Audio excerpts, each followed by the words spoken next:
Berikutnya kita akan membahas bootstrap parametrik ya. Jadi ide dasarnya masih sama ya, kita mencoba meniru apa yang ada di dunia nyata, kita buat ke dalam dunia baru yang kita sebut dunia bootstrap. Hanya perbedaannya parametrik dengan non-parametrik itu ada satu perbedaan dalam hal analogi ketika kita mau mengaproksimasi atau mengestimasi distribusi yang ada di populasi. Nah, kalau di dalam bootstrap non-parametrik kita menggunakan distribusi empirik ya dalam mengaproksimasi distribusi yang ada di populasi. Jadi kita tidak mengasumsikan mengenai distribusi tertentu dari distribusi populasi. Nah, karena disebut bootstrap parametrik, maka kita menggunakan model parametrik untuk mengestimasi distribusi yang ada di populasi ya. Jadi dalam hal ini kita menggunakan model parametrik, kita sebut F theta topi n ya. Dan di sini berbeda dari distribusi empirik F topi n, di mana distribusi empirik ini kan kita gunakan dalam bootstrap non parametrik ya. Jadi perbedaannya nanti yang berbeda itu adalah pada tahapan di sini ya, di mana di dalam distribusi sebenarnya ya, di dalam distribusi sebenarnya di dalam dunia nyata nanti ini kita estimasi dengan model parametrik. Jadi dengan kata lain kita akan mengasumsikan bahwa distribusi populasinya ini berasal dari distribusi tertentu ya, misalkan kita asumsikan distribusinya normal atau eksponensial atau gamma dan lain sebagainya. Nah, untuk analogi yang lainnya ya, ini tetap sama ya. Jadi yang berbeda ini hanya pada tahapan di sini ya, ketika kita mengasumsikan distribusi dari populasi ya. Nah, algoritmanya di sini yang berubah itu adalah pada tahapan pertama saja ya. Jadi kita masih sama mengambil sebanyak B besar ya, mengambil sampel bootstrap sebanyak B besar kali. Cuma nanti kita ambil sampel bootstrapnya itu dari keluarga distribusi parametrik ya.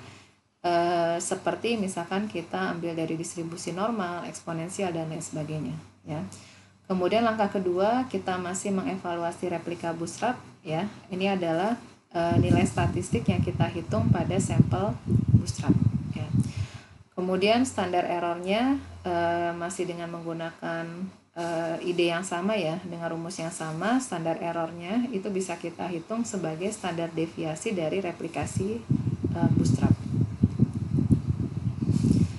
Nah, ini saya berikan contoh ya. Misalkan di sini kita masih menggunakan data yang sama, data bertahan hidup dari 7 tikus setelah operasi ya.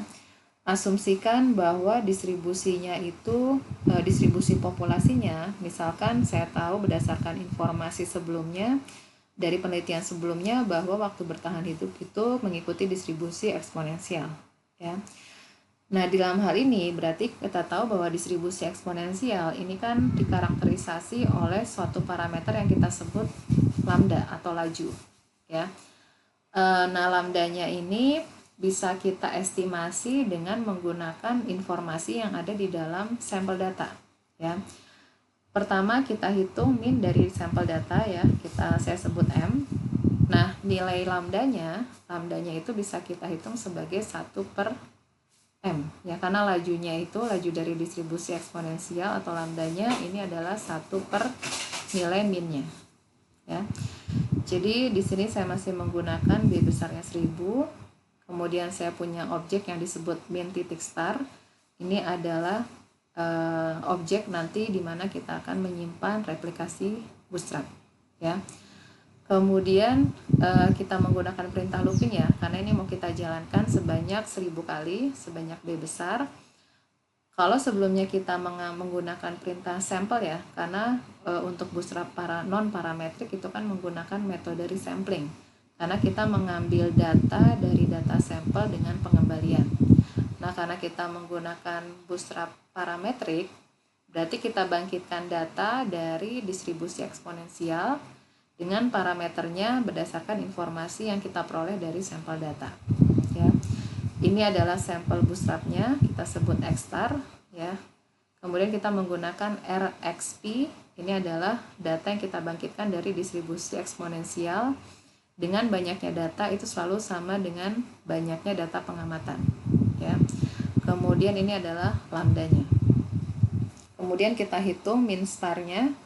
Min star ini adalah replikasi bootstrap yang kita hitung pada sampel bootstrap, ya. Kita jalankan sebanyak 1000 kali, nanti kita peroleh 1000 replikasi bootstrap, dan standar deviasi yang kita hitung pada replikasi bootstrap itulah yang kita sebut standar error, ya. Standar errornya sebesar 32,6.